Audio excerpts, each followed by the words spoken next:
l'Éternel est mon berger et je ne manquerai de rien. Amen, amen. Que son nom soit béni et que son nom soit loué à jamais. Amen. Pendant que nous sommes debout,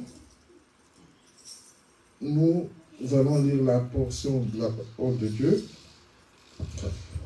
Nous lirons dans ce que nous avions lu la fois passée, dans 1 Timothée 4, chapitre 16. Nous lisons au nom du Seigneur Jésus-Christ.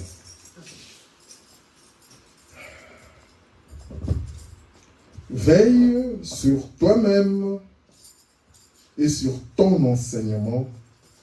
Persévère dans ces choses, car en agissant ainsi, tu te sauveras toi-même et tu sauveras ceux qui t'écoutent. Amen. Prions le Seigneur. Seigneur Jésus, Dieu Tout-Puissant, Créateur des cieux et de la terre, encore une fois, nous te disons merci. Père éternel, nous voulons que tu puisses encore nous parler, Seigneur Jésus. Oh mon Dieu, nous t'invitons sur scène, Seigneur. Parce que quand toi tu parles, nos cœurs sont dans la joie. Quand toi tu parles, nos cœurs captent quelque chose. Aide-nous à ne pas être distraits, Seigneur Jésus, mais à recevoir, ne fût-ce que quelque chose de ta part. Nous te le demandons ainsi au nom de Jésus-Christ et pour ta seule gloire. Amen. Amen.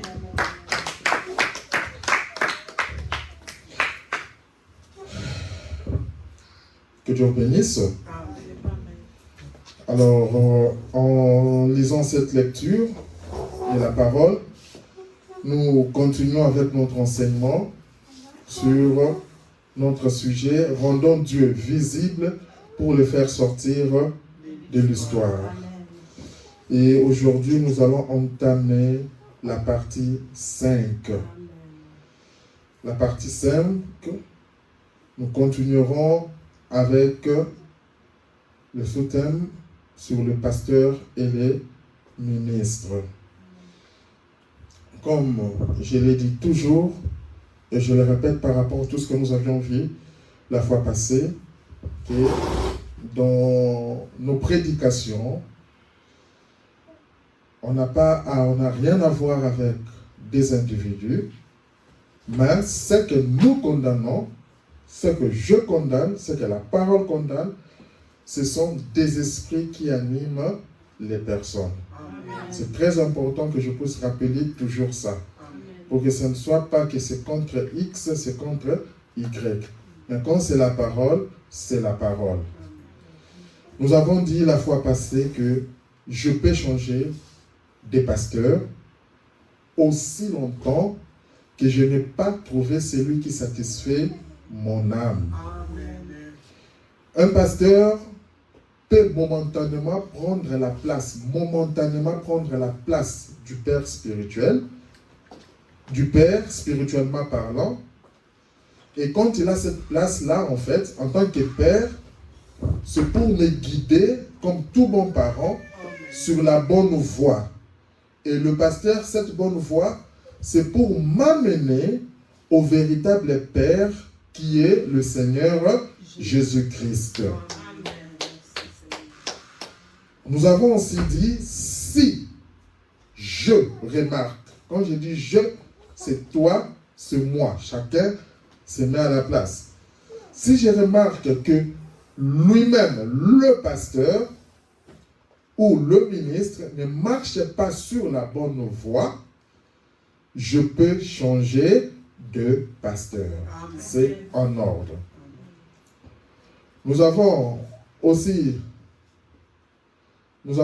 dit que le pasteur n'est pas seulement un chef, mais aussi un serviteur. C'est un autre exemple parfait, car Jésus-Christ était notre exemple qui servait aussi les autres. On a parlé des ministres ou pasteurs qu'on appelle serviteurs de Dieu, et on a dit comment pouvons-nous servir un Dieu invisible? Et la réponse avait été donnée, c'est en servant ses enfants. Et nous avons lu l'Écriture, nous avons lu la parole. Ce que j'aimerais encore ajouter ce matin est que on n'obéit jamais, jamais à un pasteur. On le respecte à cause de sa fonction. Et on obéit seulement à la parole de Dieu. Donc, quand le pasteur reste sur le droit chemin et que ce qui me parle, c'est la parole de Dieu, j'obéis. En réalité, j'obéis cette parole de Dieu-là. Mais si ce que le pasteur me dit n'est pas la parole de Dieu, je n'obéis pas. C'est là où on doit bien définir les termes. Nous avons lu dans Éphésiens 4, 14 à 15. Afin que nous ne soyons plus des enfants, comme dit la Bible, flottant et emportés à tout vent de doctrine par la tromperie des hommes, par leur ruse dans le moyen de la séduction. Afin que nous ne soyons plus des enfants. Au fur et à mesure que nous écoutons ces enseignements, c'est pour que nous grandissions.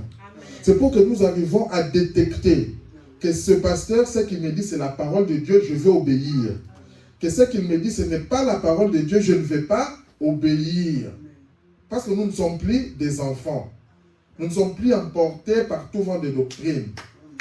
Même pas par leur ruse dans les moyens de la séduction. Pas par la tromperie des hommes. Parce que nous avons vu que les dirigeants, les ministres, les pasteurs, ils commencent à mentir du haut de la chair. Amen. Mais que professant la vérité dans la charité, nous croissions à tout égard en celui qui est le chef. C'est qui le chef? Christ. C'est la parole de Dieu. Nous allons lire par ça, j'aimerais dire, nous devons savoir que comme nous sommes là, chaque nation a son esprit.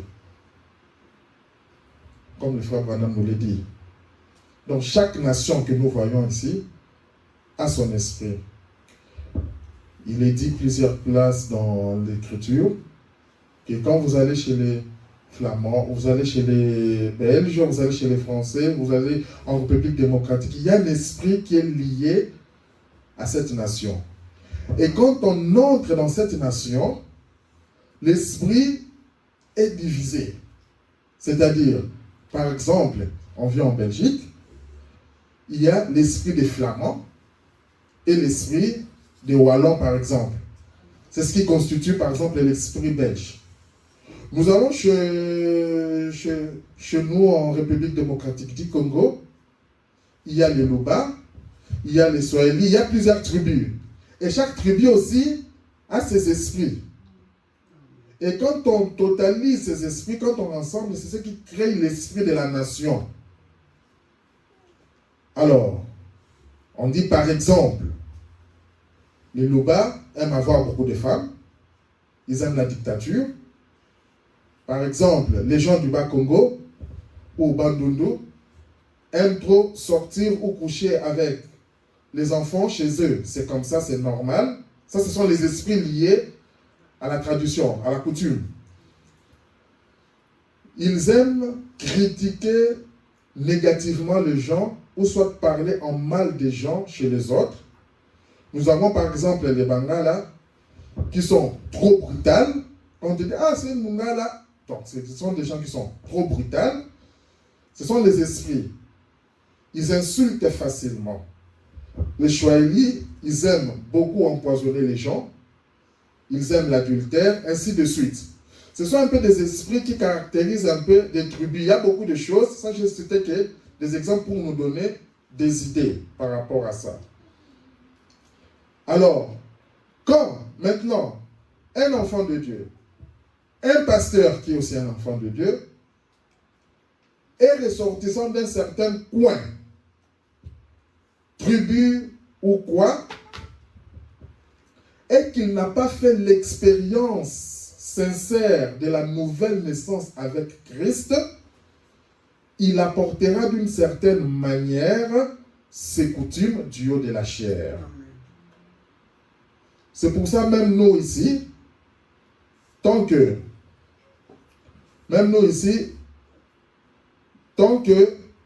on n'a pas tué en nous, on n'a pas fait mourir en nous ces coutumes et qu'on sort, même nous aussi, nous pouvons commencer à mener ce genre d'esprit dans l'Église.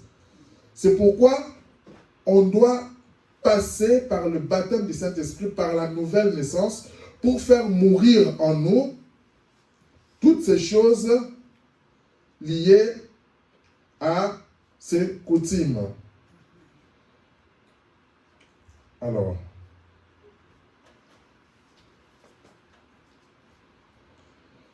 et comme je l'ai dit, raison pour laquelle, juste 2 secondes. Ok. Il apportera certaines manières les coutumes ou traditions du haut de la chair. Et ainsi, il restera au niveau de l'église locale et ne saura pas amener les gens dans l'église corps du Christ, comme nous l'avons vu. Car lui-même n'est même pas entré là, parce qu'il est resté juste au niveau de l'église corps locale. Alors, nous allons voir qu'au fur et à mesure que nos traditions là, je suis Luba, je suis Moussoaeli, je suis ceci, je suis du Bas-Congo, je suis du Gabon, je suis de la RDC. Quand nous ne coupons pas ça, cela annule les traditions là, cela annule la parole de Dieu. Amen. Parce que notre sujet c'est, nous devons rendre Dieu visible pour le faire sortir de l'histoire. Et on est en train de voir tout ce qui est en train de bloquer par rapport à cela, que si nous arrivons à débloquer ces choses-là, nous pouvons rendre Dieu visible. Amen. Alors, on va le voir dans Matthieu 15, 3, 6 et dans Marc 7. Nous verrons que quand on vient à Christ, on doit faire mourir en nous toutes ces traditions qui sont contraires à la parole de Dieu. Parce qu'il y a certaines traditions où les choses sont en accord avec la parole de Dieu. D'accord. Mais quand la tradition fait des choses qui sont contraires à la parole de Dieu, nous devons bloquer ça, couper cela.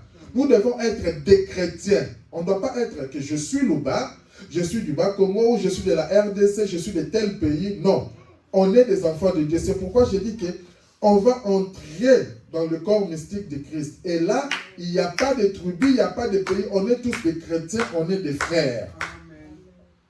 Nous lisons dans Matthieu 15, 3. Il leur répondit, et vous, pourquoi transgressez-vous les commandements de Dieu au profit de votre tradition? Ça, c'est la Bible. Amen. Pourquoi transgressez-vous le commandement de Dieu au profit de votre tradition? 6. Vous annulez ainsi la parole de Dieu au profit de votre tradition. C'est la Bible qui le dit. Amen.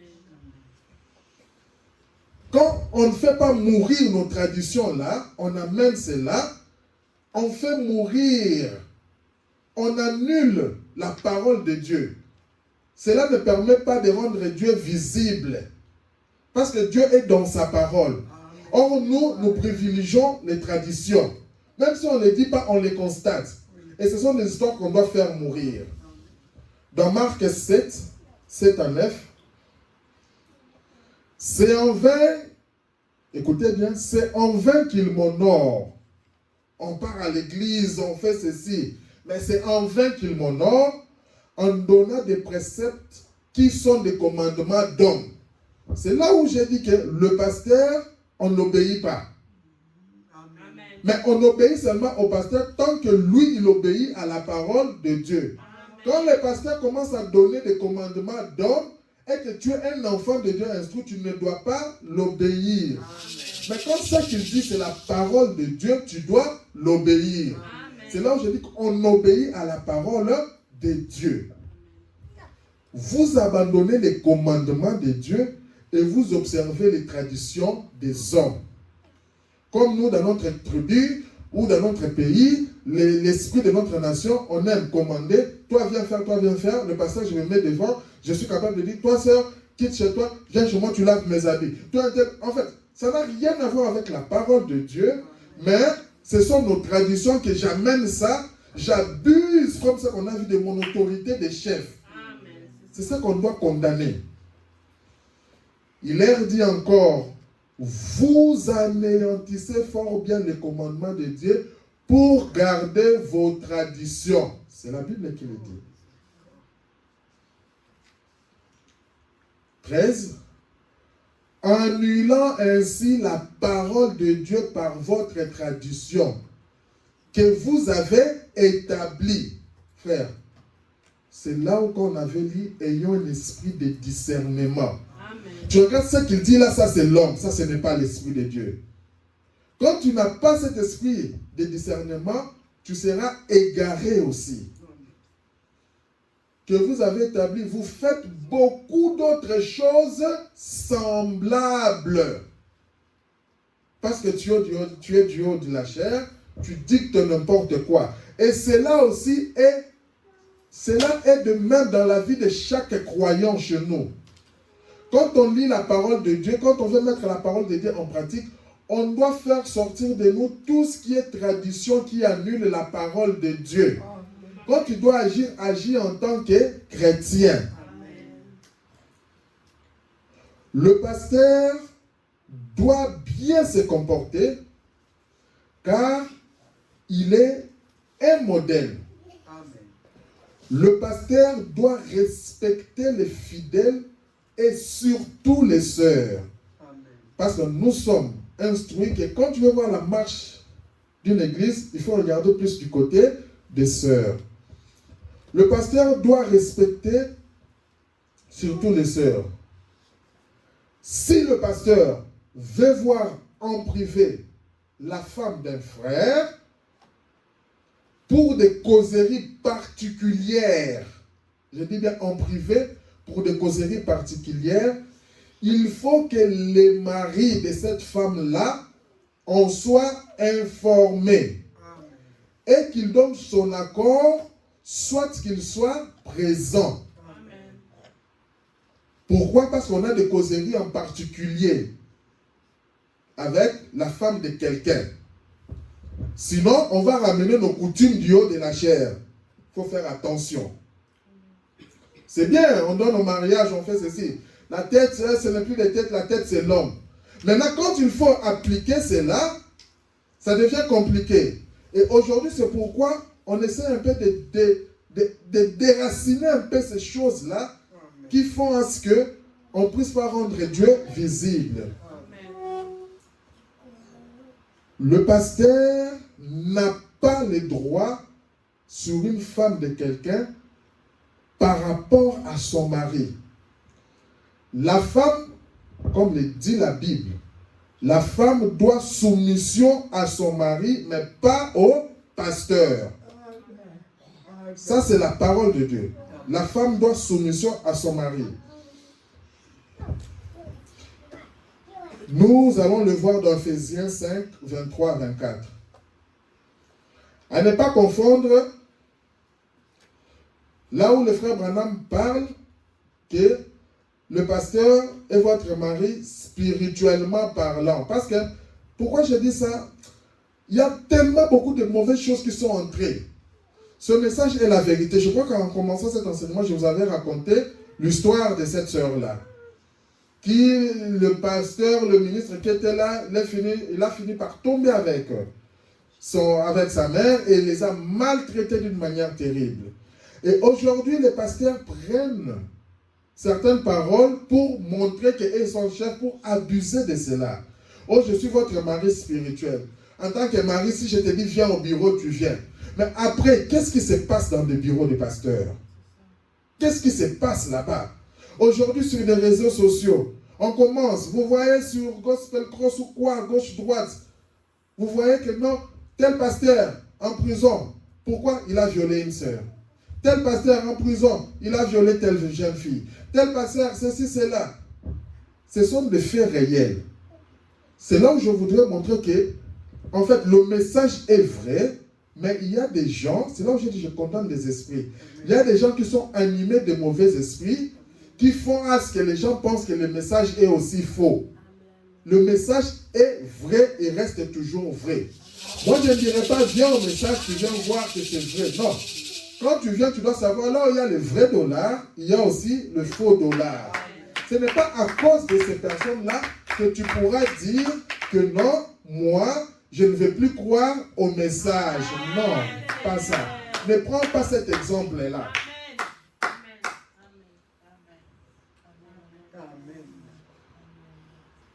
Alors, là, c'est juste une pensée qu'il voulait exprimer pour atteindre un but précis. Et là où il parle même de le pasteur est votre mari spirituel spirituellement parlant, il est dit dans la prédication, comment puis-je vaincre? Prêché le 25 août 1963. Peut-être on n'aura pas le temps de les lire. Mais c'est là où il parle par rapport à ça. Et le mari, comme la fois passée, le dimanche passé, je crois que je l'avais dit, le mari il donne la sémence. Quand le pasteur, c'est un mari, spirituellement parlant, la sémence, c'est la parole de Dieu que l'on donne. Et au fur et à mesure que vous écoutez la parole de Dieu, vous acceptez la vie, vous acceptez Christ, jusqu'à ce que vous-même, nous-mêmes, nous devenons la parole de Dieu. Mais ce n'est pas pour utiliser cela pour commencer à jouer avec les sœurs d'autrui dans des bureaux. Non. Nous allons lire dans Ephésiens 5, 23, 24. Aujourd'hui, on va beaucoup lire. Je ne vais pas trop parler, comme je vous avais promis la fois passée. Car le mari est le chef de la femme, comme Christ est le chef de l'Église. On n'a pas dit que c'est le pasteur qui est le chef de la femme. Non. C'est le mari qui est le chef de la femme. Donc, quand tu veux parler à la femme, tu passes par son mari. C'est ça la parole. Ne nous amène pas les traditions, sinon ça annule la parole de Dieu. Qui est son corps et dont il est le sauveur. Or, de même que l'Église est soumise à Christ. C'est là où on n'a pas dit que l'Église est soumise à son pasteur. La parole est bien claire. Dieu sait pourquoi il dit ça. Sinon, si on avait dit que l'Église est soumise à son pasteur, donc on allait avoir des dégâts. Les pasteurs, parce que l'homme, quand tu lui donnes un peu de pouvoir, l'homme veut toujours en abuser. Et la parole de Dieu est vraie. Donc, l'Église est soumise à Christ. C'est là où j'ai dit que quand le pasteur obéit à la parole, ce qui me dit si c'est la parole, on va l'obéir. Mais seulement comme ça, on n'obéit pas au pasteur. Les femmes aussi doivent l'être à leur mari en toutes choses. Il en est de même pour les enfants qui sont sous tutelle, qui ont des parents, qui ont des responsables. Surtout encore les jeunes filles. Prenons 15 ans ou plus, tout ça. Surtout les jeunes filles. Le pasteur doit avoir l'accord des parents pour des entretiens particuliers. Car les enfants doivent obéissance à leurs parents, selon les seigneurs. Ça, c'est la parole qui est dit.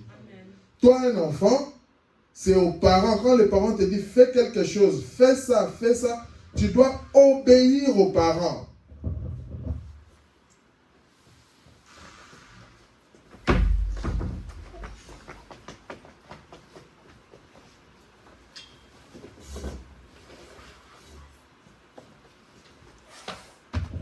Les enfants doivent obéissance aux parents selon le Seigneur. Pas au pasteur, c'est la même chose. Le pasteur, on le respecte, on l'honore, on obéit seulement quand il parle de la parole de Dieu. Amen. Nous allons les lire dans Ephésiens chapitre 6 pour appuyer cela. Enfants, obéissez à vos parents selon le Seigneur, car cela est juste. Amen. On n'a pas dit obéissez à vos pasteurs. Obéissez à vos parents selon le Seigneur. Amen. Il y a encore un autre point que j'aimerais épingler, les appels téléphoniques. Les appels téléphoniques du pasteur doivent passer par les maris pour atteindre une femme d'un frère.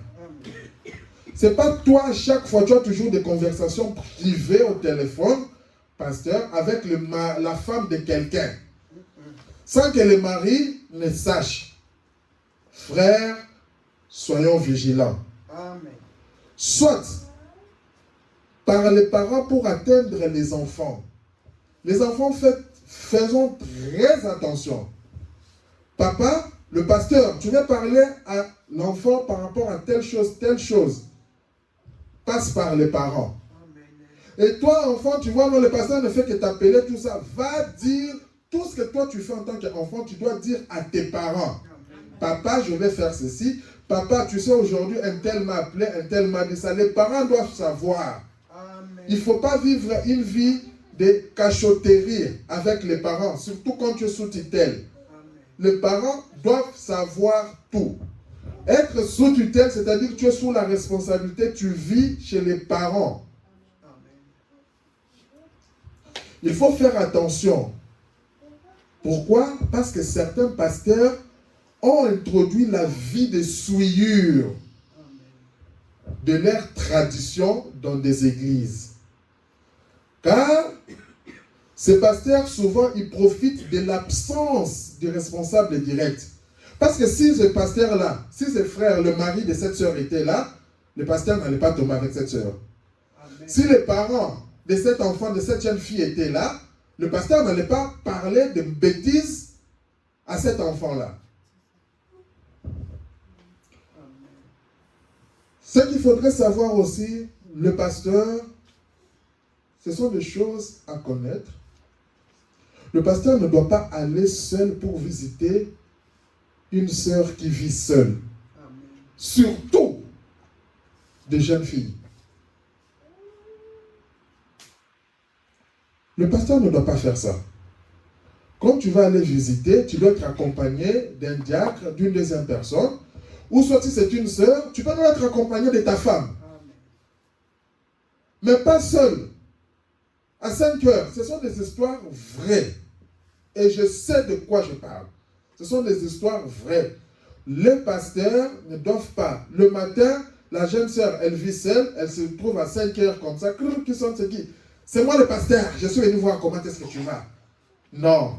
Pasteur, tu es mal intentionné. Arrête tes traditions-là. Tu es très mal intentionné.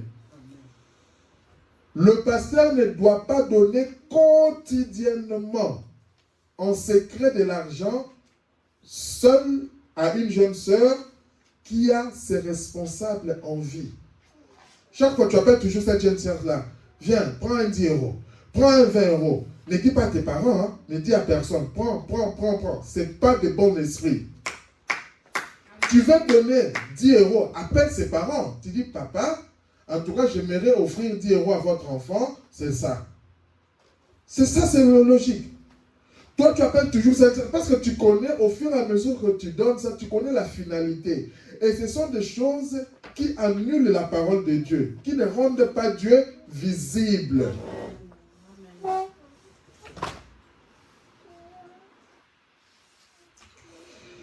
Le jeune fille, en âge avancé, 15, 16, 17, 18, 19, 20 ans et tout ça,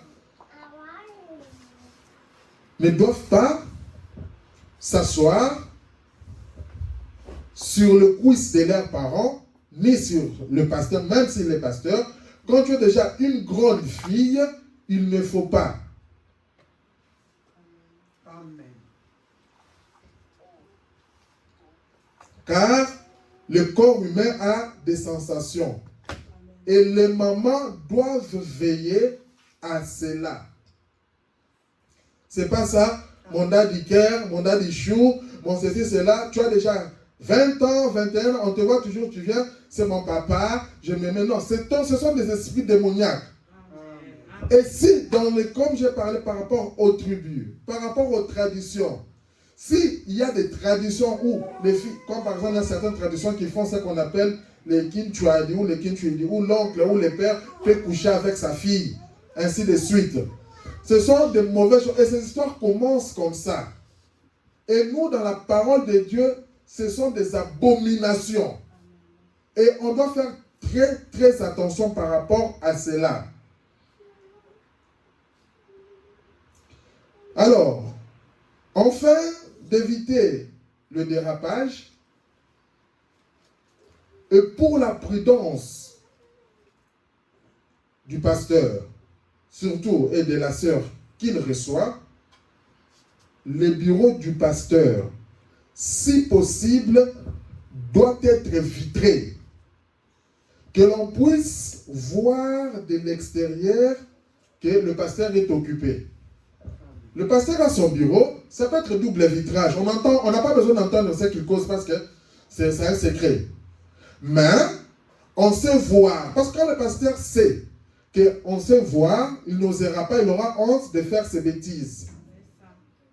Mais aujourd'hui, nous remarquons, les pasteurs qui avaient des bureaux vitrés commencent à prendre des rideaux, des histoires à bloquer pour rester vraiment dans l'enclos. Même les secrétaires, s'ils ont un secrétaire, des fois, n'a même pas accès. Il faut faire très, très, très, très, très attention. Car les pasteurs font des choses horribles. Des choses horribles dans des églises avec des jeunes sœurs. Des choses horribles. Le pasteur se met, il appelle la sœur, il demande, par exemple, tes parents sont là, non, ils ne sont pas là, on va parler entre nous maintenant. Tu commences à parler des bêtises, des histoires comme ça, ce n'est pas bien, il faut se repentir.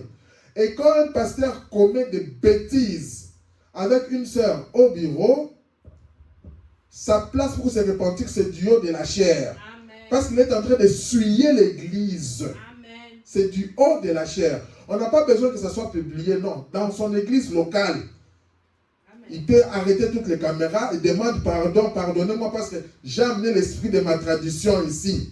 Chaque fois que vous écoutez que non, le pasteur a fait ceci. Le pasteur est tombé avec telle sœur. Et on trouve toujours des justificatifs pour essayer de mettre ces pasteurs-là en danger. Toujours des justificatifs. Et si chaque fois ce pasteur fait ça, posons-nous des questions. Est-ce que toi, qui restes toujours là, tu es spirituel ou pas? Amen. Le fidèle et les pasteurs, comme nous vivons là, c'est sur base d'un contrat. C'est sur base d'un contrat. Tant que le pasteur reste fidèle à la parole de Dieu, c'est ça notre contrat. Tant que le pasteur reste fidèle à la parole de Dieu, on le suit, on le soutient. Amen. Mais lorsque le pasteur commence à se détourner de la parole de Dieu, le fidèle est libre de trouver un autre pasteur. Amen. Ce n'est pas un péché. Amen. Nous allons prendre dans Hébreux 13, 8 à 9. Jésus-Christ est le même hier, aujourd'hui et éternellement. Écoutez, ne vous laissez pas entraîner par des doctrines diverses et étrangères. Tout ce qui n'est pas la parole, c'est une doctrine étrangère pour nous. Tout ce que le pasteur peut faire qui n'est pas la parole, c'est une doctrine étrangère pour nous. Car il est bon que le cœur soit affermi par la grâce et non par les aliments qui n'ont servi de rien à ceux qui y sont attachés. Il y a Un autre point, les pasteurs qui ont introduit la politique dans les églises. Ils ont nommé des gens, des amis proches, ou les gens de leur famille, ou des personnes manipulables à des postes clés de l'église locale. Tout ça dans un but, pourquoi? Pour couvrir leurs arrières. Par exemple, il prend un président des diacres, il nomme son fils, son beau-fils, ainsi de suite. Il prend un président des administrateurs, un secrétaire, un pasteur associé, c'est son fils, c'est son beau-fils, tout ça. J'insiste, ne me comprenez pas mal. Tant qu'ils sont les enfants de Dieu nés de nouveau, je suis d'accord. Nous avons vu les frères Branham, Billy Paul, qui était son secrétaire. Donc, ce n'est pas mauvais. Mais tant qu'ils sont enfants, ils sont des enfants de Dieu nés de nouveau, ce n'est pas un problème. Mais s'ils n'ont pas le courage, quand ils ne sont pas des enfants nés de Dieu, ils n'ont pas le courage de réprimander le péché de leur pasteur, ou soit s'ils sont là pour chercher des moyens comment à couvrir les souillures répétées de leur pasteur devant leur église locale, cela empêche de rendre Dieu visible. Amen, amen, amen. Car il faut savoir faire la part des choses entre l'église et la famille. Un pasteur ne doit pas avoir un parti pris dans la gestion des comportements négatifs des fidèles dans l'église. Même s'il s'agit de ses enfants, il doit être équitable. Ce pasteur doit être équitable. Comme ça que j'ai dit, le pasteur fait des bêtises, il couche avec des femmes, il caresse des femmes dans des bureaux, il fait ceci, ainsi de suite. Ils amènent, maintenant, au lieu de les juger, on regarde, non, président des diacres, président des administrateurs, c'est qui? Mon fils, mon beau-fils. Non, mon secrétaire, c'est qui? Mon beau-fils, mon ami, un tel. Voilà. Bon, écoute, ils ont découvert les pasteurs. Bon, on va essayer de faire ça, ne faites pas comme ça, on fait ceci pour cacher cela. Non. Ça, ce sont ce qu'on appelle des compromis avec la parole. Amen. Et cela montre que même tes fils, tes beaux-fils ne sont pas encore entrés dans le corps céleste en Christ. Ils sont encore juste au niveau de l'église locale. Ils protègent leur dénomination là. Et ça, ce n'est pas bon. Et quand toi, tu es de la famille, tu commences à sortir pour dire que non, ça, ce n'est pas bon, ça, ce n'est pas bon. Tu deviens comme un ennemi. Au lieu que les gens regardent à la parole. Amen. Il y a des pasteurs, comme je disais, qui ont pris des mesures dures envers le comportement de certains jeunes à l'église. Jusqu'à même à lui faire des livraisons au diable. Non, ce jeune a mal fait, ce jeune s'est mal comporté avec les sœurs. Ce jeune, il est ici, mais il est dans la drogue, il fait ceci. Non, ceci. Ah, voilà. Là, le pasteur est chaud vraiment par rapport à ça. Mais, si c'est le tour de leurs enfants, ils commencent à utiliser la politique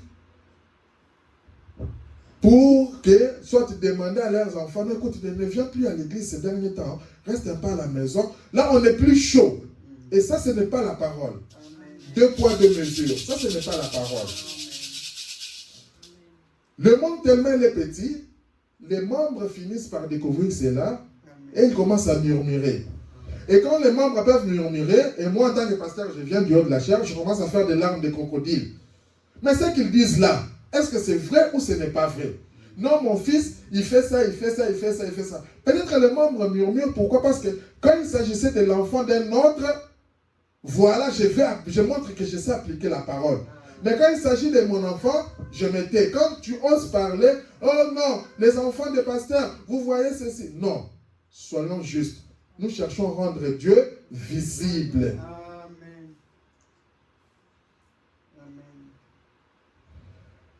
Certains pasteurs viennent avec des larmes de crocodile du haut de la chair pour embrouiller les enfants de Dieu afin de trouver en eux ce qu'on appelle la sympathie. Le pasteur le dit, le frère Branham nous parle dans une prédication, pourquoi nous ne sommes pas une dénomination. Il nous donne l'exemple. Vous savez, le frère Branham dit souvent dans ses prédications, j'aime beaucoup le frère Neville, parce qu'il ne prêche pas seulement la parole, mais il vit ce qu'il prêche. Amen. Vivre la parole, c'est ce qui est important pour nous en tant que les enfants de Dieu. Et cela n'exclut personne. En commençant par le pasteur jusqu'à la dernière brebis. Nous tous, nous sommes obligés de vivre correctement la parole de Dieu. Qu'il s'agisse de mon fils, qu'il s'agisse de ma fille, qu'il s'agisse de mon enfant, je dois appliquer la parole. Nous allons voir un homme. Maintenant, nous allons un peu beaucoup lire. Nous allons voir un homme dont le prophète en parle. Je crois qu'il s'agit d'Erasmus. Dans Pourquoi nous ne sommes pas une dénomination. C'est une histoire. J'ai un frère, un bon ami. J'ai envie de le nommer un frère prédicateur. Il était prédicateur, ce frère. Son nom est le frère Rasmussen. Beaucoup d'entre vous, les ministres qui sont ici ce soir, son nom paraît dans vos publications. Il est interdénominationnel. Regardez, il avait un garçon, lui, ministre. Il a épousé une jeune fille catholique. Il s'est engagé dans cette voie. Ils avaient l'intention de faire ceci ou cela et tout le reste. Il a eu des ennuis. Son papa est allé vers lui et il a dit, ça c'est son enfant. Maintenant écoute fiston, veux-tu te réconcilier? Il a dit, papa. Il avait traité des bandes exaltées ceux de son église. L'enfant commençait à traiter des bandes exaltées. Son papa, celui-ci a dit, maintenant écoute, vas-tu mettre cette chose-là en ordre avec l'église? Parce que quand l'enfant commet des bêtises et que l'église est informée d'une manière ou d'une autre, la personne doit arranger avec l'église. C'est ça la procédure. Il a dit, bon papa, tu es mon papa, je ne vais pas avoir des amis avec toi. Comme aujourd'hui on dit, casse-toi. Papa, je ne vais pas avoir des amis avec toi. Très bien. Le papa lui a parlé seul, il n'a pas écouté. Le papa est parti prendre le diacre. Il a pris un des diacres. Il est allé le trouver chez lui. Il a dit, Wesley, c'était le nom de son fils, je vais te parler. Il a dit, vas-tu mettre cette chose en ordre avec l'église? Il lui a répondu comme ça de façon cassante. Il a dit, souviens-toi Wesley, je suis le pasteur de cette église. Je suis aussi ton père. Mais je vais faire ce que Dieu a dit. Je te donne 30 jours pour mettre ça en ordre avec cette église. Sinon, nous t'excommunierons de la présence de Dieu. Il n'a pas regardé que c'était son fils. Il lui dit, tu es mon propre fils. Mais lui, c'est mon sauveur. Il a dit, je t'aime. Et tu sais que je t'aime, Wesley. Je donnerai ma vie pour toi maintenant même. Mais, il faut que tu te conformes à la parole de Dieu. C'est ça le souci d'un vrai père. Tu vois, il a dit, je suis le pasteur, je suis le berger de ce troupeau. Que tu sois, écoutez bien, que tu sois mon enfant ou n'importe qui d'autre. C'est ça un pasteur sans compromis. Que tu sois mon enfant ou n'importe qui d'autre, il faut que tu t'alignes sur la parole de Dieu. Si tu ne le fais pas, je ne suis pas apte à être son berger. Il dit, oh, ça c'est un pasteur. Ça c'est le frère Branham qui dit. Ça c'est un homme. Vous ne trouvez pas ça. Et ça c'est vrai. C'est un homme. Ce qu'il a dit à son garçon, et ça lui a fait de la peine. Ce n'est pas parce qu'il a dit qu'il s'en réjouissait. Ça faisait de la peine. Mais il a dit, à qui voulez-vous faire de la peine? À un homme ou faire de la peine à votre sauveur? Donc il a dit, alors nous sommes répartis il a refusé d'obéir. Son fils a refusé d'obéir. Et ce sont des cas que nous avons vus. Ce sont des cas qui se passent dans des églises. Le pasteur parle, le fils a refusé d'obéir, et le pasteur vient lui dire, reste à la maison, ne viens plus, ou ne fais plus ceci, tout ça. Et l'église est embrouillée comme ça. Ça se passe dans des églises. Mais regardez ici, le fils a refusé de l'obéir. Le pasteur là, il a dit, je l'ai dit à l'église, il a dit, mon propre fils, Wesley, refuse de m'écouter dans cette affaire. Il refuse d'écouter le diacre. Et vous en êtes témoin. Parce que ça se voit. Quand il fait des bêtises, tout le monde le sait. Frère, très bien. À 20h dimanche, dans 4 semaines, s'il n'a pas mis ça en ordre avec cette église, nous livrerons Wesley, mon fils, au diable.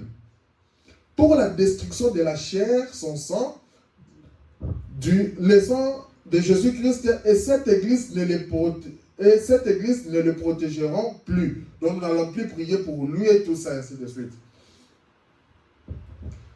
Le soir en question est arrivé du haut de la chair, il a dit, il n'y a plus que 2 minutes. L'heure est arrivée, il a dit, maintenant, à cause de mon fils Wesley, le papa prend la position en tant que pasteur, Rasmussen, qu'il soit dit ceci à cette assemblée, à toi Dieu Tout-Puissant. Nous avons fait tout ce qui était en notre pouvoir, selon tes paroles et les instructions que ton Fils, notre Sauveur, nous a laissées.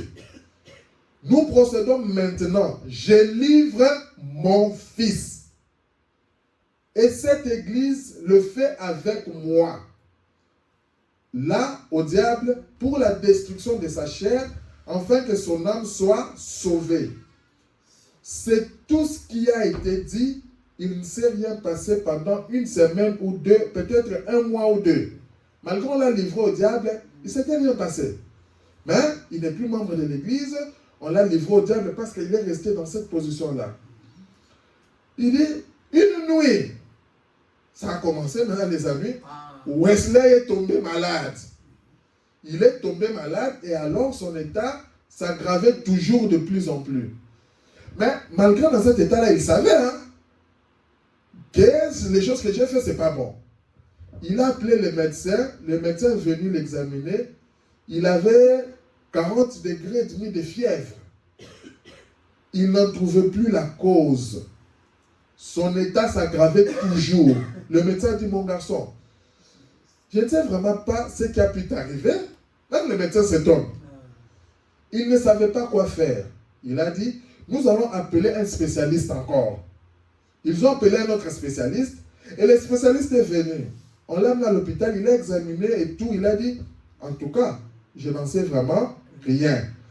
Ce garçon a atteint carrément, c'est carrément cadavéré. Donc c'est un cadavre vivant qui est là maintenant. Sa femme était là, qui pleurait et tout. Et les enfants étaient là autour du lit, tout ça. Il a dit, il s'en va, c'est tout. Son pouls et sa respiration faiblissaient de plus en plus. Donc son état s'aggravait. Son état s'aggravait, Le fils du pasteur, son état s'aggravait. Alors l'enfant, nous allons voir que l'enfant s'est rappelé par rapport à ça, par rapport à cette position-là. Lui, il savait qu'est-ce qu'il avait amené dans cet état. Il a dit, appelez papa, oh oui. C'est comme ça qu'il faut faire. Ça, c'est le frère Branham qui dit, c'est ça. Appelez papa. Et son papa s'est rendu à l'hôpital en vitesse pour le voir. Il a dit, papa, je ne le peux pas maintenant, mais Dieu entend mes paroles. Je mettrai tout en ordre. Je mettrai ça en ordre. Oui, je le ferai. Oui, frère. À l'instant même, il a recommencé à respirer normalement. Les dimanches suivants, il était devant l'église. Il a dit, j'ai péché devant Dieu en présence de cette église. C'est comme ça que les choses doivent se faire. C'est ça l'ordre. C'est pas le pasteur, vous camouflez les affaires, Vous laissez, on avance comme ça. Ça, c'est embrouiller les enfants de Dieu. J'ai refusé d'écouter les paroles du pasteur. Là, il ne parle pas en tant que père. C'est là où je dis, nous devons savoir faire la différence entre la famille et l'église. Là, il savait que ça concerne l'église. C'est mon pasteur maintenant. J'ai refusé d'écouter les paroles du pasteur. J'ai refusé d'écouter les diacres ici. Il a dit, je demande à cette église de me pardonner le mal que j'ai fait en agissant ainsi. Dieu a épargné ma vie, je vous assure qu'il s'est aligné comme il le faut. Oui, c'est ce que vous devez faire. Voyez, si seulement vous faisiez les choses à la manière de Dieu, comme ministre, quand un pasteur doit faire les choses, comme nous-mêmes, fidèlement, nous devons faire les choses à la manière de Dieu, pas à la manière des hommes. Or, voyez, nous, ce qu'on fait, c'est qu'on a une réunion du conseil. Maintenant, il montre là où j'ai parlé que la politique est entrée. Ils se réunissent à le pasteur, quand il constate ça, il se réunit à un conseil. Bon, maintenant, est-ce que nous devrions garder ça? Nous devons garder ça en secret? Ou quoi? Comment faire pour que l'église ne soit pas agitée? Je ne parle pas du tabernacle, mais parlez de nous, les protestants. On a une réunion du conseil et on dit, que pensez-vous de John? John, là, peut-être c'est mon fils. Que pensez-vous de John? Qu'est-ce qu'il faut faire de lui, d'après vous? Là, maintenant, vous voyez qu'on ne regarde pas la parole. Et ce sont des compromis. Pourquoi vous voulez créer une politique dans l'église? Qu'est-ce qu'il faut faire de lui, d'après vous? Moi, je pense qu'il serait un meilleur membre chez les méthodistes que chez nous. Voilà. Ça ne va pas du tout. C'est pour cette raison que nous n'avons pas à nous conformer à leur tradition et à faire appel à un certain évêque. On l'appelle comment déjà? Le responsable régional dans l'église pentecôtiste, le surveillant régional. On le fait venir pour qu'il voie la conduite de cet homme. Non, après on appelle un peu un tel qu'il voit un peu ce comment. Non, quand nous devons appliquer, appliquons la parole sans compromis. On va lire dans le 5 identifications précises de la véritable Église. Mais en parcourant le monde, je constate que, là je lis les Écritures pour appuyer tout ce que j'ai dit, je constate que chaque nation a son esprit qui lui est propre. C'est ça que je venais de dire. Et toutes les nations sont contrôlées par les diables. Tous les gouvernements sont dirigés par les diables. C'est ce que la Bible dit. Une délivrance totale. Le ministre a une place. Son devoir, c'est de se tenir là et de prêcher les richesses insondables de Christ, sans faire des compromis. S'il est appelé à être un prédicateur, il n'usera d'aucun ménagement envers qui que ce soit. S'il est appelé à être un prédicateur. Nous voyons que le ministre, sans compromis. Et c'est ce genre de ministre que nous voulons. C'est ce genre de ministre que nous voulons. J'ai parlé à un ministre un jour. Il s'est dit ministre, je le respecte. J'ai dit, frère, il faut éviter ces histoires de compromis-là. Ton état là que tu fais, c'est pas bien. Ah, tu penses qu'il me dit, tu penses que c'est toi qui viendras finir tous les compromis qui sont dans les ministres? C'est la réponse qu'il me donne. Attends, on va voir, toi. Attends, on va voir. Tu penses que c'est toi qui vas finir tous les compromis qui sont dans les ministres? Au lieu de chercher à s'aligner par rapport à la parole de Dieu, dans cet état-là, tu montres même que pour toi, en fait, tu mets tes traditions et tu mets la parole de côté, la parole de Dieu de côté. Que Dieu soit miséricorde envers nous. Arrive-t-il à Dieu de changer d'avis à propos de sa parole? Paragraphe 169. Remarquez, comme Dieu l'a dit à Balaam, après que celui-ci avait entendu la décision bien claire, la parole, n'y va pas. Oui, il lui a dit ensuite, après qu'il a vu ce que dans son cœur il voulait dire, il lui a donné sa volonté permissive. Donc il lui a dit, vas-y. Frère, on a montré ici, pour être un ministre, pour être pasteur, tu dois te marier, ta femme doit être vierge, ne doit pas avoir des enfants, avec d'autres hommes, tout ça, pour être pasteur. Toi, au lieu de te conformer dans cela, tu continues à persister et tu vas trouver soit certains anciens ou certains autres pasteurs pour essayer de t'appuyer comme ça. Bravo! N'oublie pas que tu risques d'évoluer dans la volonté permissive. Tu n'es pas dans la volonté parfaite. Le frère maintenant dit au paragraphe 170. Et vous pouvez faire la même chose. Peu importe, vous pouvez faire aussi la même chose. Si vous ne voulez pas marcher dans la vérité, vous pouvez partir, avoir un grand ministère. Certainement que vous le pouvez. Vous prenez sa volonté permissive. Vous passez outre à sa parole. Il vous fera prospérer certainement. Vous pouvez même prospérer. Malgré votre prospérité là, vous n'êtes pas dans sa volonté parfaite. Vous êtes toujours dans sa volonté permissive. Amen. Le frère madame dit encore, pourquoi je suis contre la religion organisée? C'est pour ça que je suis contre. Pas contre les gens qui se trouvent, mais c'est contre le système que je suis. C'est ce que moi j'ai dit. Ce n'est pas contre les gens, c'est contre les esprits et les systèmes que nous condamnons. Parce que nous voulons rendre Dieu visible.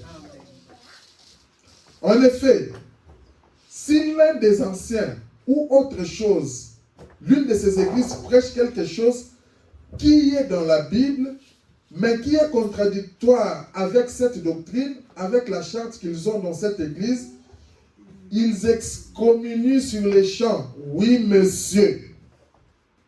Certains sont tellement horribles qu'ils ne laissent même pas venir des réunions de réveil dans une autre église, à moins qu'ils soient l'un de leurs. Quand tu parles de choses et que ce que tu dis ce n'est pas bien, ils commencent à t'excommunier. Ils ne veulent pas, ils écoutent que non, tu as des réunions de réveil. Non, ils ne veulent pas. Parce que pour eux, ils se disent qu'il n'est pas de nôtre. 47, donc Dieu identifié par ses caractéristiques, le frère Branham dit. Et écoutez bien Marie là, maintenant, pour les gens qui la prennent pour une déesse. Regardez, voyez-vous, la femme qui était séduite au commencement, et regardez-la bien. Si vous ne l'avez jamais remarqué, regardez bien ceci. Elle a dit, là c'est quand nous avons parlé de deux exemples, de Jésus et de Joseph, par rapport aux dons. Elle a dit, maintenant, Marie ici, le frère Branham nous montre que la parole, elle est là pour corriger quand il y a des erreurs. Amen. Marie a dit, ton père et moi, nous te cherchions avec larmes. C'était dans l'histoire de Jésus. C'est pourquoi les enfants doivent trop suivre. Nous devons suivre l'histoire, même en dessin animé de Jésus. Vous regardez, c'est un devoir, allez suivre un peu l'histoire de Jésus. Marie, elle marchait, elle était avec Jésus. Pour elle, elle prenait un peu comme l'autorité. Elle oubliait qui était. Elle a oublié quand même les dons là. Il disait, non, c'est mon fils, je dois le protéger. Et quand ils partaient, ils se sont rendus compte que l'enfant Jésus n'était plus là. Il dit, mais où est Jésus? Ils ont commencé à chercher, Oh, Jésus était resté au temple. C'est ce que nous disons ici. Quand ils sont venus le trouver au temple, ils lui ont dit, ton père et moi te cherchions avec larmes. Remarquez, elle a condamné le témoignage devant ses sacrificateurs. La chose dont elle avait témoigné, elle avait dit qu'elle avait conçu du Saint-Esprit. Parce que l'enfant, quand Marie était enceinte, elle avait dit que cet enfant, je l'ai reçu, je l'ai conçu du Saint-Esprit. Mais là, elle a oublié, elle a dit que c'était plus le Saint-Esprit, c'était Joseph qui était son père. Il dit, ton père et moi. Non, ça peut paraître bien, mais ce n'est pas la parole. Parce que Jésus venait du Saint-Esprit. Voici ce qu'elle appelait Joseph, son père. Mais Joseph n'était pas le père de Jésus. Amen. Paragraphe 48. On éclaircit. Maintenant, regardez bien. Ces garçons-là de 12 ans, ces garçons-là, étaient la parole pour cette heure. Nous avons parlé de don. C'était le don, c'était la parole pour cette heure. Il était la parole promise pour l'heure. Il était le Messie oint. Regardez bien ce qu'il a dit. Maintenant, écoutez la réponse de Jésus. Ne savez-vous pas qu'il faut que je m'occupe des affaires de mon Père? Il a corrigé Marie. La parole corrige l'erreur. C'est pour ça, quand il y a des choses qu'on parle, c'est par rapport à la parole, parce que la parole corrige toujours l'erreur. La parole reste la vérité. Voyez-vous, le surnaturel, un enfant de 12 ans, je ne pense pas que Jésus ait compris ce qu'il disait. En tant qu'un enfant de 12 ans, non. Mais en tant que parole, en tant que le Dieu Tout-Puissant, c'était là que c'est lui qui parlait. Mais il était la parole. Et la parole corrige l'erreur. Voyez-vous, il a corrigé sa mère. Il a réprimandé en parlant ainsi.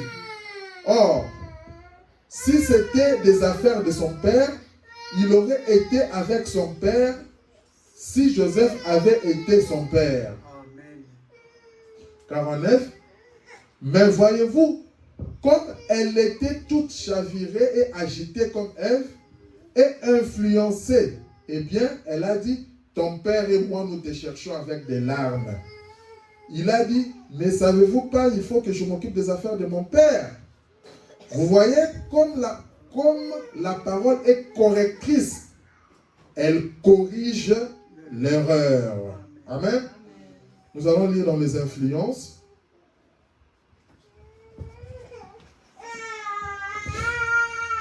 Alors, très souvent, ils se réunissent les conseils. Ils arrivaient que ce pasteur aborde un point. Vous pouvez sortir avec elle, s'il vous plaît. Alors, très souvent, ils se réunissent, le conseil. S'il arrivait que ce pasteur aborde un point sensible, ou plutôt un peu contraire, ou qu'il dise quelque chose à ce sujet, le conseil les convoquerait. Son nom serait transmis au quartier général. Quand tu te mets, tu dis quelque chose que tu condamnes ce que ce pasteur-là fait, c'est pas bon, ou la parole dit, ce que le pasteur fait, si c'est pas bon, le pasteur se voit là-dedans, il prend maintenant ton nom, il transmet à son quartier général, soit au conseil des ministres, soit à d'autres prédicateurs. Pourquoi? Vous voyez? Donc, c'est devenu un gagne-pain au lieu qu'on ait des serviteurs ouins pour prêcher l'évangile. Vous voyez? C'est vrai. C'est ça qu'ils cherchent. C'est un gagne-pain.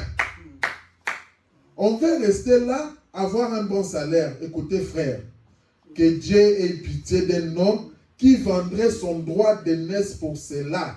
Écoutez.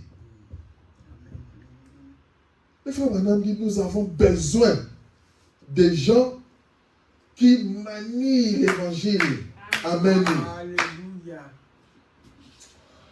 Les influences toujours. 18.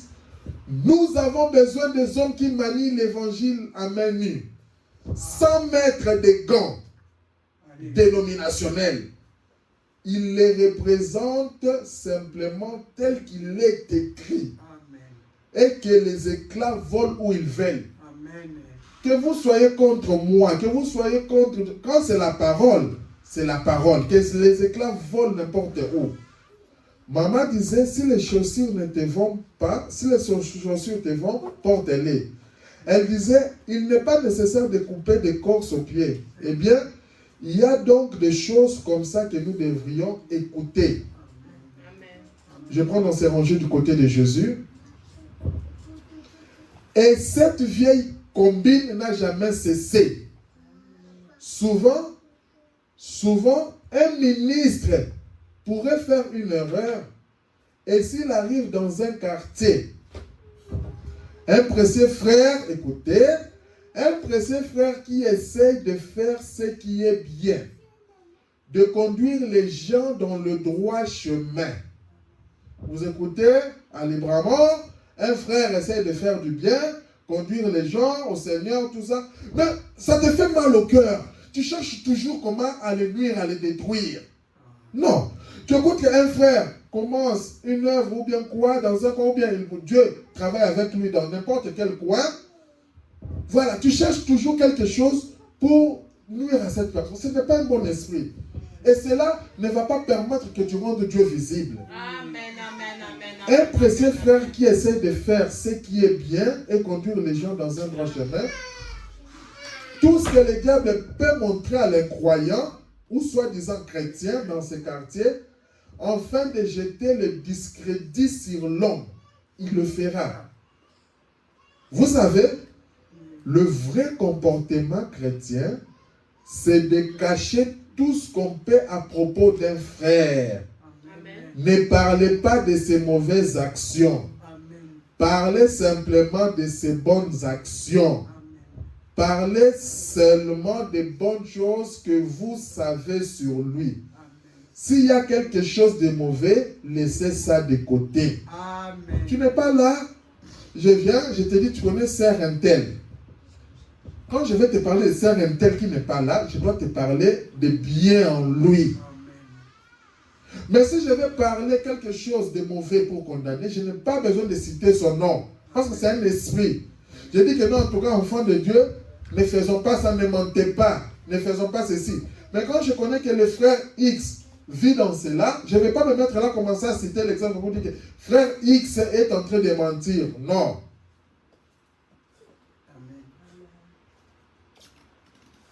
Le pauvre homme a déjà suffisamment de problèmes. N'essayez pas de prendre une perche pour enfoncer un homme plus profondément dans la fossée. L'attitude chrétienne, c'est de le relever, de le sortir du fossé. Voyez, n'essayez jamais de le pousser par terre. Il est déjà à terre.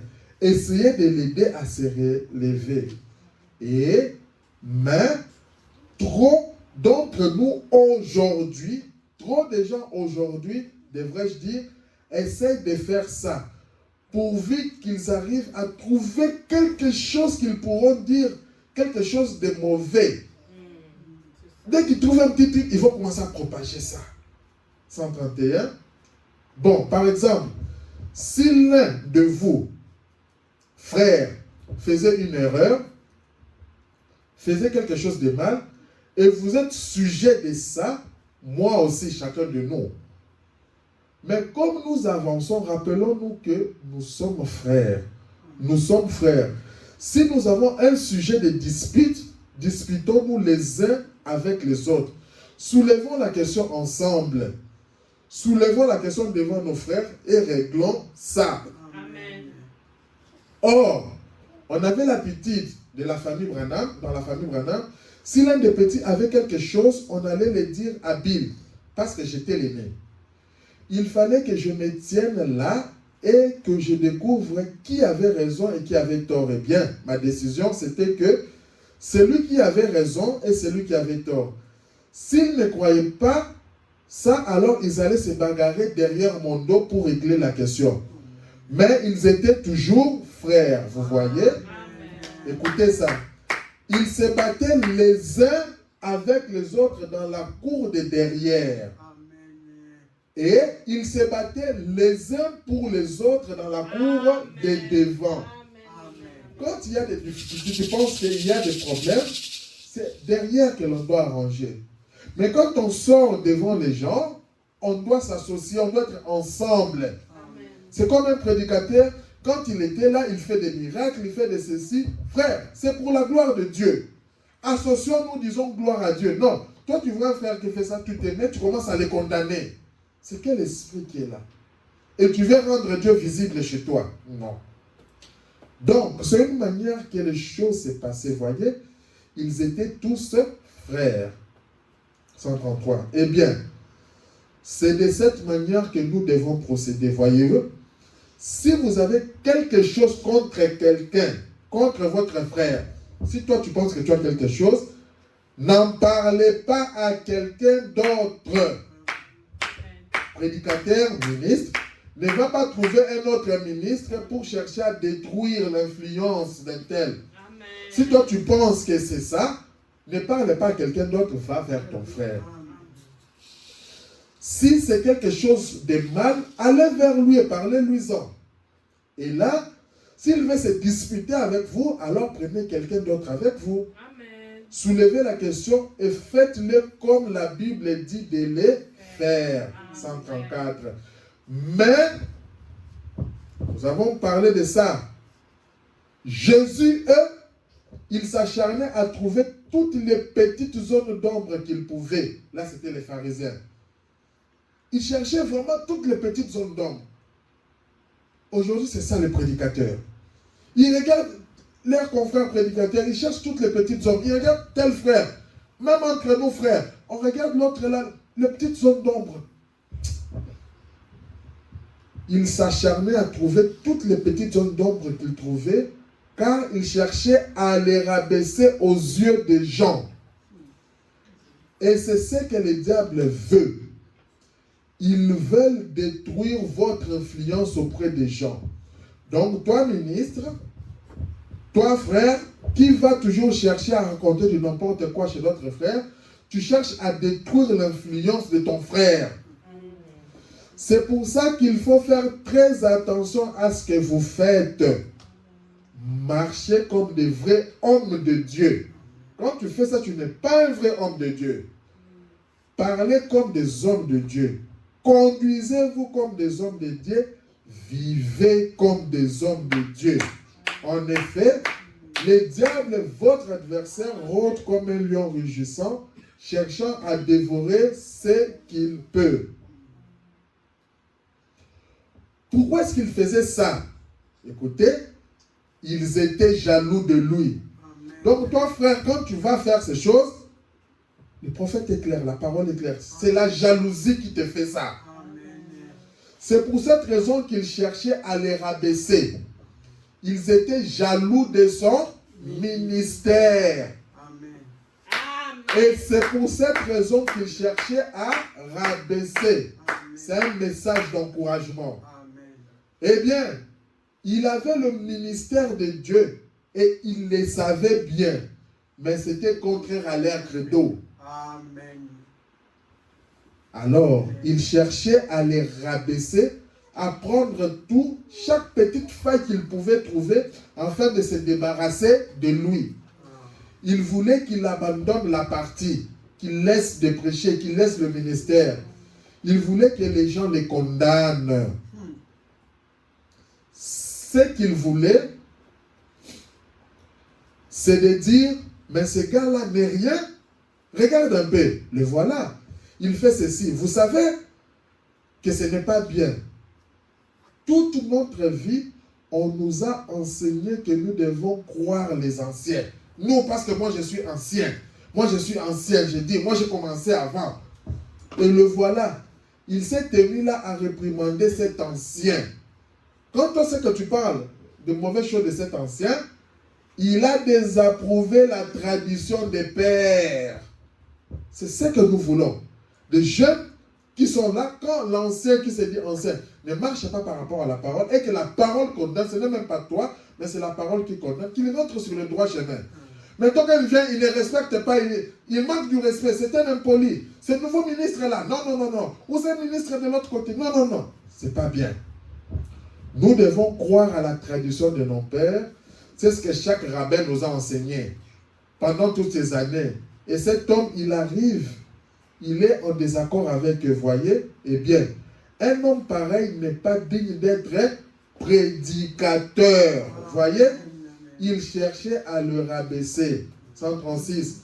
Mais malgré tout, ceux qui croyaient en lui et qui l'aimaient et qui avaient vu ces signes scripturaires miraculeux, Il ne se laissait pas freiner par ces gens.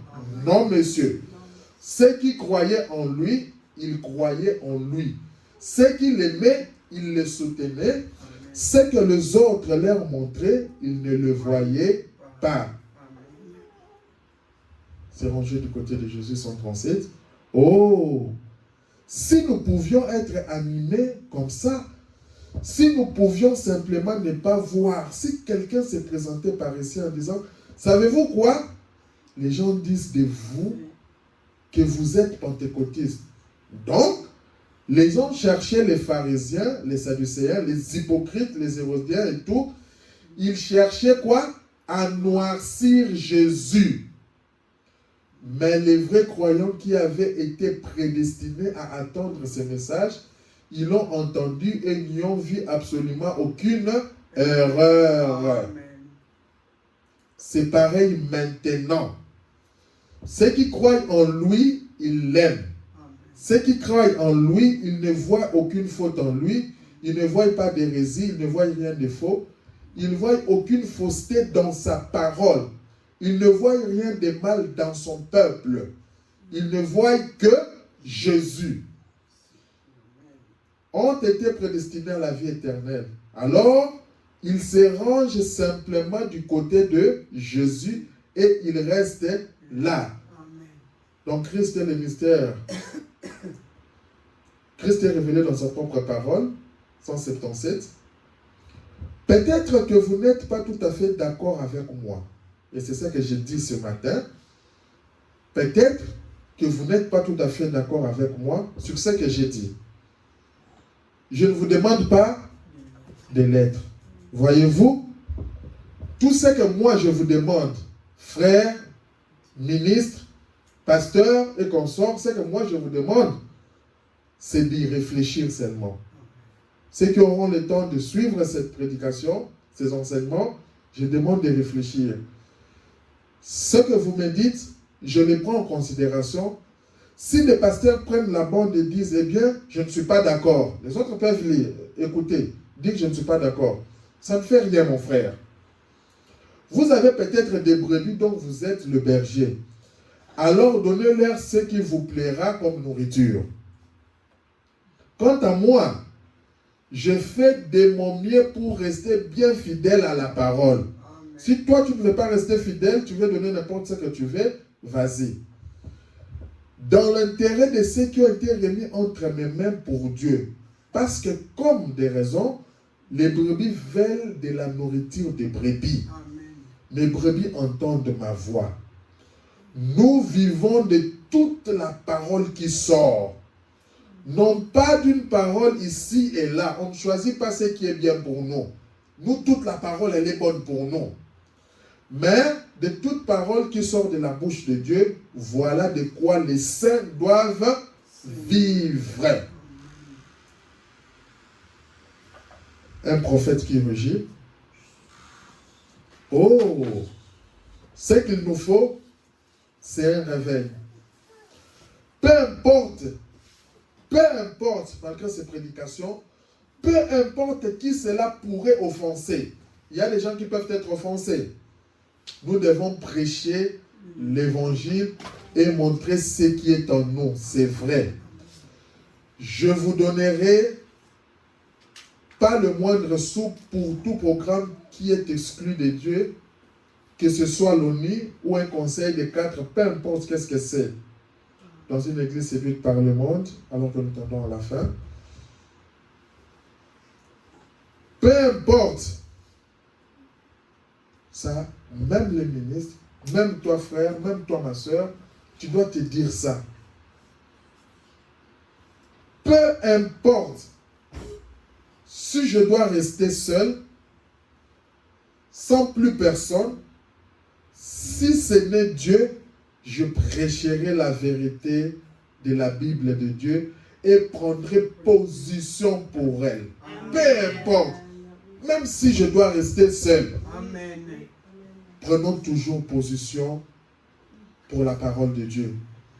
Quitte à mourir, je prendrai position pour la vérité. Amen. Certainement, nous voulons la vérité. Je ne me mesurerai pas d'après l'Église, mais c'est d'après la parole de Dieu que je veux me mesurer. Est-ce qu'on peut nous mettre déjà les cantiques? Pour le faire sortir de l'histoire. Le frère Branham dit. Et autrefois, la plupart des églises, il y a bien des années, quand on faisait des réunions de réveil dans une église, toutes les autres églises collaboraient. Elles participaient, apportaient leur assistance. Ils envoyaient leurs membres et on fermait les églises pour aller à ces réunions de réveil. Aujourd'hui, ce feu-là n'existe plus. Tu peux même inviter, faire ceci. Il y a un pasteur, il y a un ministre qui est en train de détruire ton influence. Aujourd'hui, c'est difficile de voir une église venir pour soutenir. C'est une matière à réflexion. C'est Dieu qui habitait dans un corps appelé Jésus, le Fils de Dieu. Quand on l'a appelé sur la scène et qu'on l'a fait sortir de l'histoire, le Dieu qui avait ressuscité les morts dans l'Ancien Testament, qui avait ramené à la vie un petit enfant mort par un prophète, ce Dieu ne peut pas mourir. Il est Dieu pour l'éternité. C'est un Dieu de l'histoire qui a fait la promesse. Et aujourd'hui, nous sommes le peuple de son pâturage. Nous sommes les brebis de son troupeau. Il attend que nous prenions position et que nous l'appelions à entrer en action. Appelez-le sur la scène. Voyez-le commencer à agir. Voyez-le faire ce qui est suprême. Voyez-le faire ce qui va étonner les hommes. Qui se gratteront la tête. Ils ne comprendront pas. Car ils ne comprennent pas. Et ça doit se faire dans notre vie. Dans ta vie, les gens doivent se gratter la tête. Ils doivent s'étonner. S'ils continuent à chercher à comprendre, ils risqueront d'être fous à cause de ce que Dieu va faire avec toi. Il est un Dieu de l'histoire. Comme je l'avais dit, non seulement de l'histoire, mais c'est un Dieu d'aujourd'hui. J'avais dit que nous sommes les chrétiens d'aujourd'hui. Il attend seulement qu'on le sorte de l'histoire. Il est le même hier, aujourd'hui. Il pardonne tous nos péchés.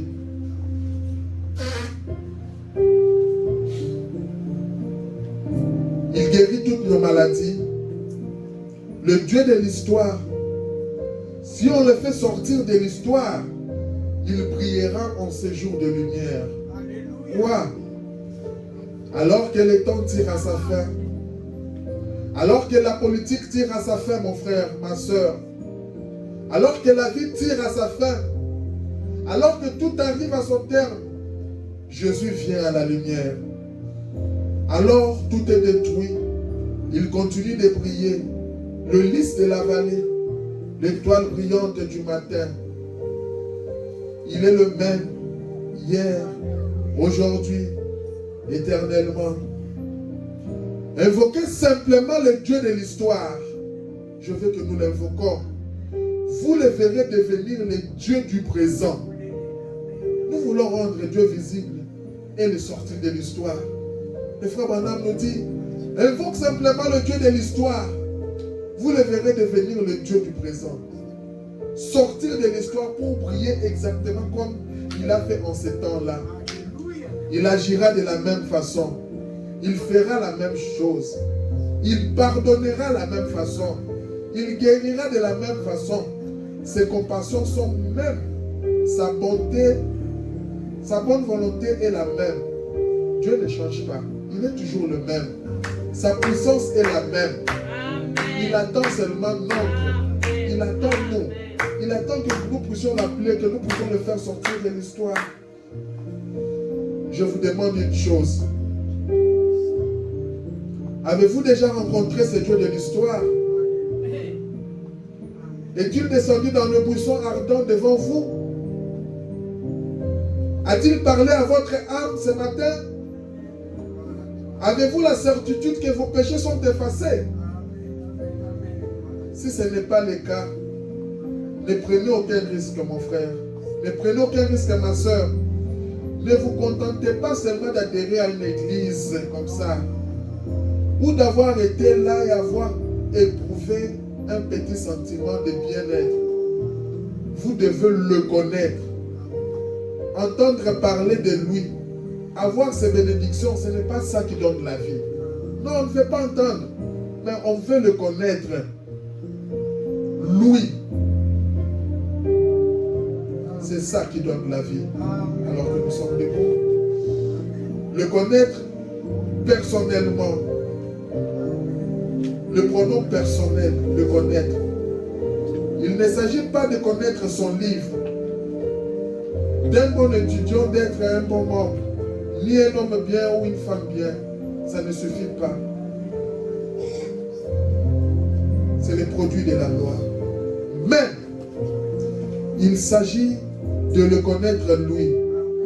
L'avez-vous rencontré? Le Dieu qui a parlé à Moïse dans le buisson ardent. Vous est-il apparu? L'avez-vous entendu vous parler? De sorte que vous êtes sûr que c'était lui. Mon frère, ma soeur, s'il ne l'a pas fait, lève simplement la main et dis: oh Dieu, parle-moi maintenant. Est-ce que c'est toi qui chuchotes dans mon cœur? Je voudrais te connaître. Prions le Seigneur.